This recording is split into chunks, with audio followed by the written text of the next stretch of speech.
Hello friends.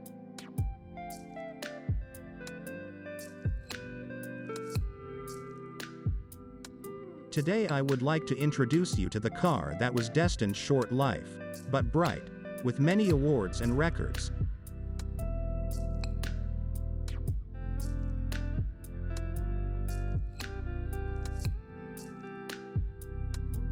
We will talking about the Mercedes-Benz W125 from the iconic car series, Silver Arrow. Let's start. In the courtyard 1936, rivals from Auto Union ousted the main caliber W25 of the Mercedes from the race for the Grand Prix Championship into the background.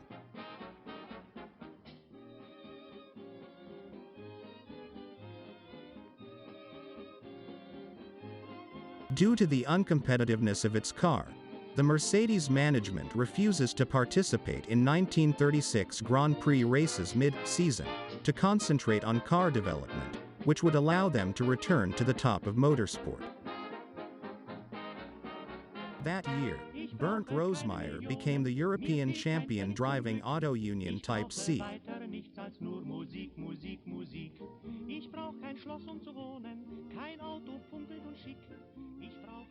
To work on the car, a new racing department was created at Mercedes. The project was headed by Rudolf Uhlenhaut. Work on the new machine began in August 1936, and already on September 9, a project with a detailed description of the characteristics was ready. Has been completely revised car design.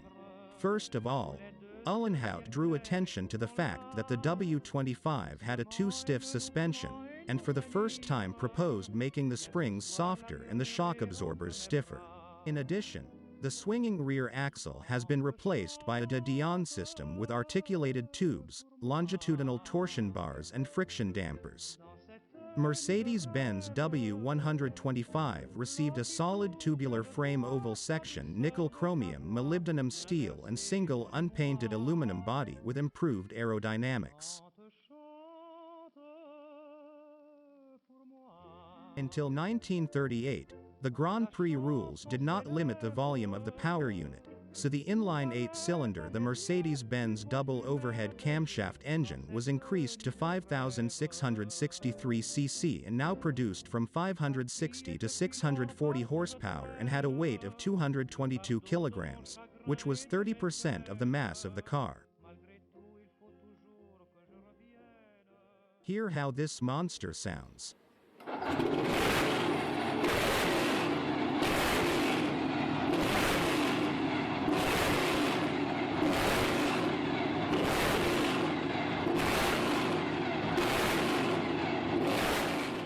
With this kind of performance, the Mercedes-Benz W125 remained the most powerful racing car until the mid-60s. Unlike previous compressor motors, a supercharger was installed in it not before, but after the carburetor, and fed the fuel mixture directly to the cylinders. The engine ran on a mixture of methanol, ethanol and gasoline. Thanks to the technical solutions of Uhlenhaut, Mercedes was once again able to take its place at the forefront of European motor racing.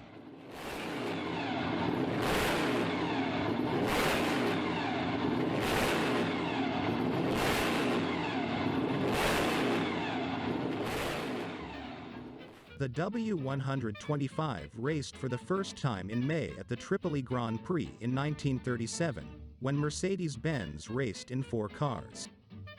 German Hermann Lang won the first race of the Grand Prix. The W125 finished first in debut start, donating Mercedes' first victory over rivals from Auto Union since May 1936.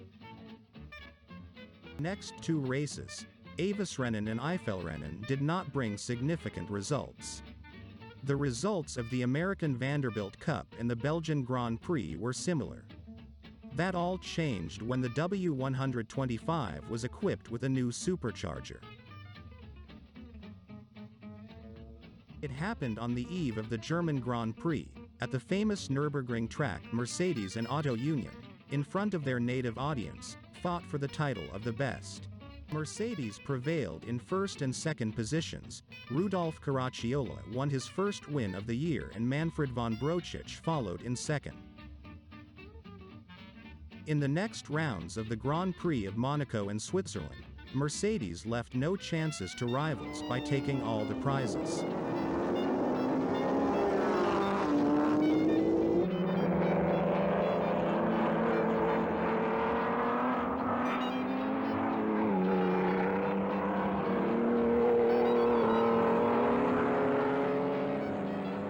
The final round of the championship marked a return to Italy, where on the Livorno circuit, Caracciola beat teammate Lang by 0.4 seconds to become European champion.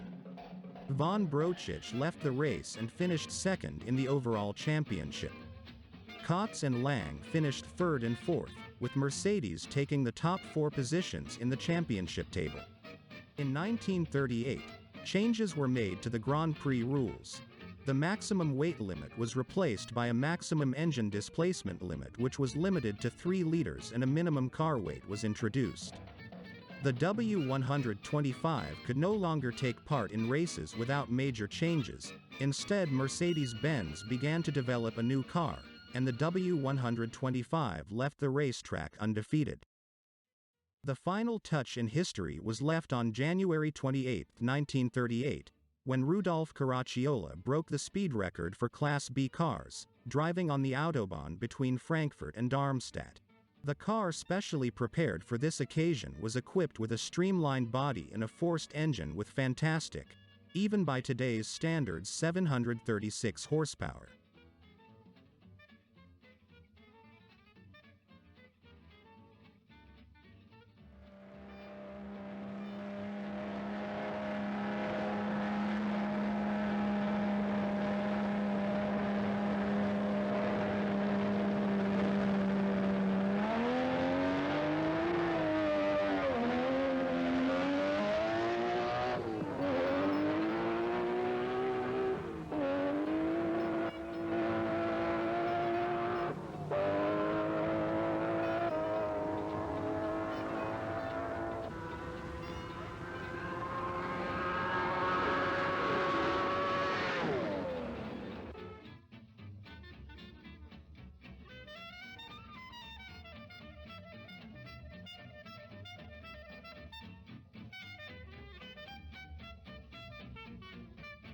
During the record-breaking race, the recorded speed was 432.7 kilometers per hour.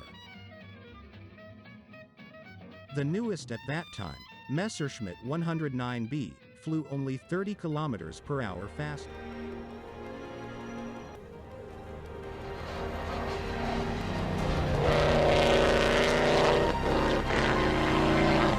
So much power. It's crazy. More than 600 horsepower, a top speed of 300 kilometers per hour. No proper brakes and no grip. You need big balls to drive cars like this.